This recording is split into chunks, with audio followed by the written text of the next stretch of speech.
As all of you know, a few minutes ago, the grand jury deliberating the death of Michael Brown issued its decision.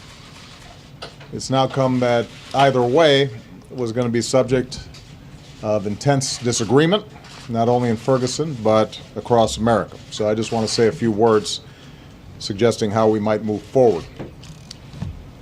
First and foremost, we are a nation built on the rule of law. And so we need to accept that this decision was the grand jury's to make. There are Americans who agree with it, and there are Americans who are deeply disappointed, even angry. It's an understandable reaction. But I join Michael's parents in asking anyone who protests this decision to do so peacefully. Let me repeat Michael's father's words. Hurting others or destroying property is not the answer. No matter what the grand jury decides, I do not want my son's death to be in vain.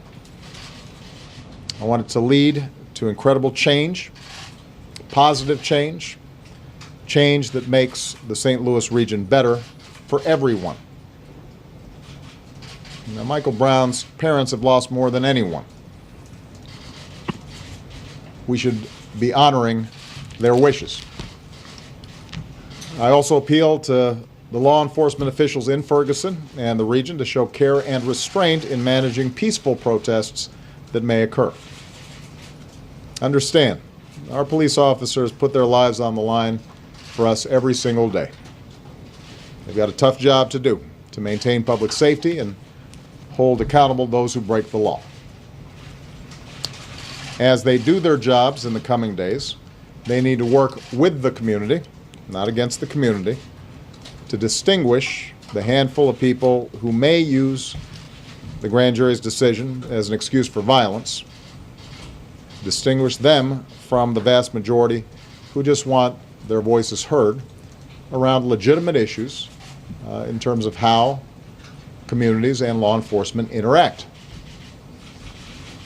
Finally, we need to recognize that the situation in Ferguson speaks to broader challenges that we still face as a nation. The fact is, in too many parts of this country, a deep distrust exists between law enforcement and communities of color. Some of this is the result of the legacy of racial discrimination in this country. And this is tragic because nobody needs good policing more than poor communities with higher crime rates. The good news is we know there are things we can do to help. And I've instructed Attorney General Holder to work with cities across the country to help build better relations between communities and law enforcement. That means working with law enforcement officials to make sure their ranks are representative of the communities they serve. We know that makes a difference. It means working to train officials so that law enforcement conducts itself in a way that is fair to everybody.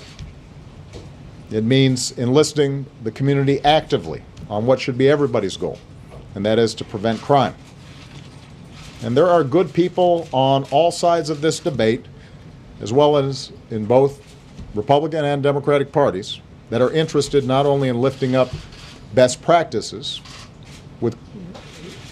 because we know that there are communities who've been able to deal with this in an effective way, but also who are interested in working with this administration and local and state officials to start tackling much needed criminal justice reform.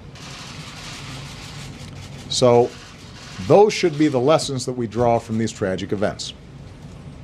We need to recognize that this is not just an issue for Ferguson, this is an issue for America. We have made enormous progress in race relations over the course of the past several decades. I have witnessed that in my own life, and to deny that progress, I think, is to deny America's capacity for change. But what is also true is that there are still problems, and communities of color aren't just making these problems up. Separating that from this particular decision, there are issues in which the law too often feels as if it is being applied in a discriminatory fashion. I don't think that's the norm. I don't think that's true for the majority of communities or the vast majority of law enforcement officials, but these are real issues. And we have to lift them up and not deny them or try to tamp them down. What we need to do is to understand them and figure out how do we make more progress. And that can be done. That won't be done by throwing bottles. That won't be done by smashing car windows. That won't be done by using this as an excuse to vandalize property. And it certainly won't be done by hurting anybody. So to those in Ferguson, there are ways of channeling your concerns constructively, and there are ways of channeling your concerns destructively. Michael Brown's parents understand what it means to be constructive. The vast majority of peaceful protesters, they understand it as well. Those of you who are watching tonight understand that there's never an excuse for violence, particularly when there are a lot of people in goodwill out there who are willing to work on these issues.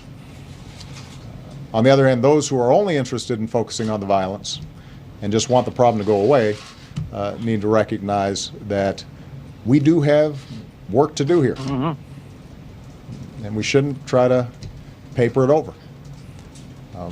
Whenever we do that, the anger may momentarily subside, but over time it builds up, and America isn't everything that it could be. And I am confident that if we focus our attention on the problem and we look at what has happened in communities around the country effectively, then we can make progress not just in Ferguson, but in a lot of other cities and communities around the country. Okay? Mr. President, will you go to Ferguson?